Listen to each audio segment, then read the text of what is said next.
currently working on a Mercedes C-Class and the glove box drops out, so it doesn't actually stay up in the position it should be. So in this video I'm going to show you the fix I'm going to do to keep this from dropping to the floor. Okay, so first of all, to get access to the backside of this, you're going to need to remove the plastic cover on the underside, which is this here. It's kept in by 3 T20s, and you need to take those out. So these screws here, there's going to be 3 of those in it, and then this clip wraps around the back and you pull outwards. So pretty straightforward. Disconnect the electrical connector for the light, and then there's one other electrical connector there that you disconnect, and then you have access to the lower side of the glove box.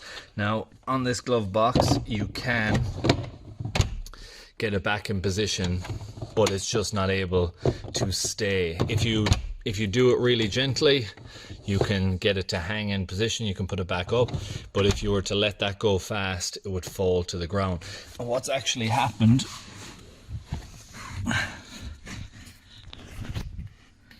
if you see just there, this little hook wraps up around the back side of the plastic, and that has come away from its position. This little rope is tensioned within this little canister here, so there's tension on that, which means it wraps around, slows the glove box going down and keeps tension on this little loop here. So if I come back up here, take this out again, and that's where that should position into. Now you can see there's some cracking on that already. It's not perfectly intact of what it should be, but I'm going to try and wrap that back around and get that in a secure position. And as you can see, that clip that holds that rope in position, that loop, is all cracked.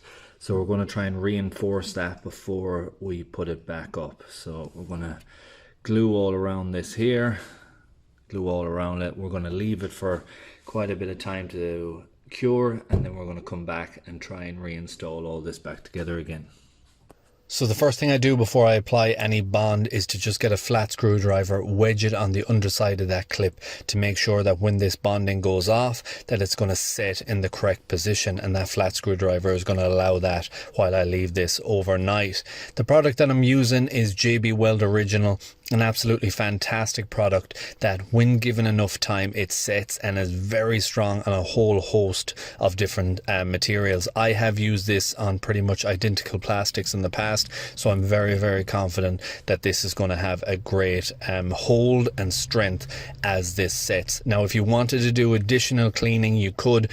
I have also in the past on certain materials used a bit of sandpaper, scratched into the surface, and then used like thinners or an alcoholic wipe, cleaned it all off, dried it off, and then applied the bond afterwards. In this case I didn't deem it necessary. I was happy with the cleanliness of the surface, and I just applied the bond onto it. Now this isn't something that you're going to get done in a workshop. A repair like this is not going to have any warranty, and it's quite time consuming, especially when you consider the amount of time the bond has to be left in between. So this is a repair that you're probably going to get done for yourself or a mate, a family member, something like that. You're not going to get a workshop to really sign off on these types of repairs, and completely understandable because of warranties.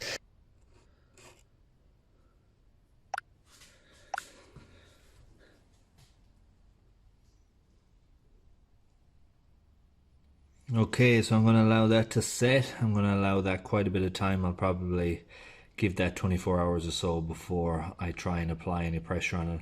I spread it out as far as I can to try and give it some extra strength and rigidity as I push the bonding JB Weld either side of that damage. So it's broken right in the middle, and we've spread it right across.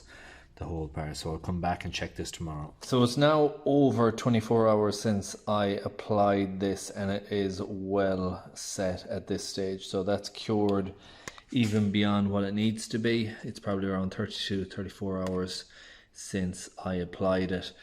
I have also taken the inner part of the glove box out to make it easy to video what I'm actually doing. When I try to shoot taking that loop and pulling out, it's very difficult to actually get footage of it. So it's probably easier overall as well by just disconnecting completely the inner part of the glove box, and I should be able to shoot and show you how to install this a bit easier again. So I'm going to do that now. Okay, so to put this in, you just act like it's in the vehicle. So this will be the top side, and we slide this up and under, and that is installed. Then we flip this around, and now you can see down here where this little loop is to sit around. So this little loop here then sits up onto this. So I'm going to pull this out now and slip it onto that, and hopefully we have enough strength and rigidity in that bit of repair to allow this to function again.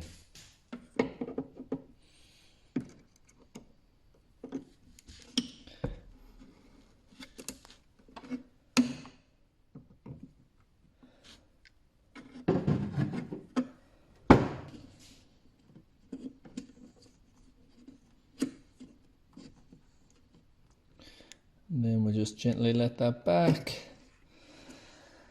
to where it sits in on that position.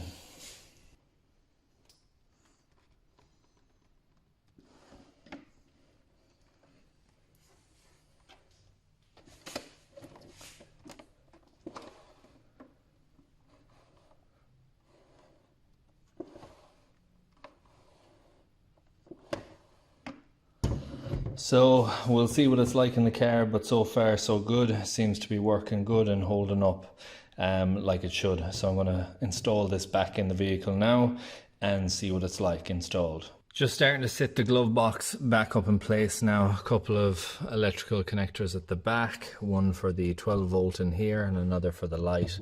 Very straightforward. The Torx heads along here haven't been screwed up and secured yet. Just wanted to show you this. So if you have one of these, I think there's a few different stylings on them, but for you to release them, you need to put a flat screwdriver in under that and pull up. Then these little clips on the outside can push in and it can be pulled back, but that sits in there and protrudes out through that side. So if you have an aux cable that you want to route, sometimes these aren't installed and that'll be actually a blanker. You will need to pull up, let me show you. Flat screwdriver like that, it goes in under the lower part, pops out, and then you pull back.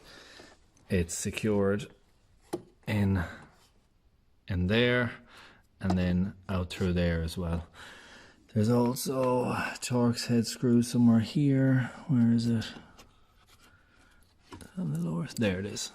Torx head screw goes there, and we're going to reinstall all those now. But so far so good. I'll just give you an idea of what it's like here. Perfect. And that's exactly what we hope for. So you have 4 on the inside, up and under, that you have to do. Then you have 1 in the corner here, and then you have another one just there. And the last one just sits in on the lower side here, so it's a bit more difficult to get to. I'm going to be using my T20 short and a 10mm ratchet spanner, and that will put that up nicely. But you can use anything that's suitable for you. You could probably even come up from the back side here with a uni joint, and you might be able to get it from the lower part, so it doesn't really extend to where you can get just a straight shot at it regardless. So it's going to take a little bit of extra work to get that one back in when the glove box is in situ. But all good. I'm going to install that now, clean up the outside, finish off fitting the auxiliary cable back in position, and then going to show you what the finished outcome is of this. Okay, so I give it an initial wipe off to this now. I'll give it a full clean when everything is back together on the underside. But as you can see, we now have a fully functioning glove box back in action again. So if you have a glove box in a Mercedes C-Class that is falling on the ground and not capable of staying up, I would highly advise checking that lower side to see if the actual retaining clip for that loop is damaged. If it is, you could do what I did here, which is do a repair. Pretty much very cost effective repair. Does take a bit of time because you need to allow things to cure.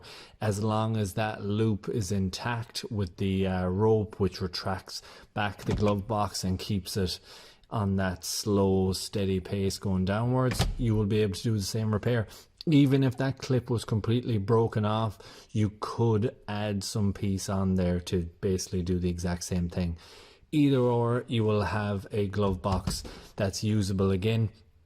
From looking up these are quite expensive even on eBay secondhand to try and get one, and I would imagine the reason why they are being sold is because that breaks and people don't think they can repair it, and they end up getting a whole glove box besides trying to fix what they have.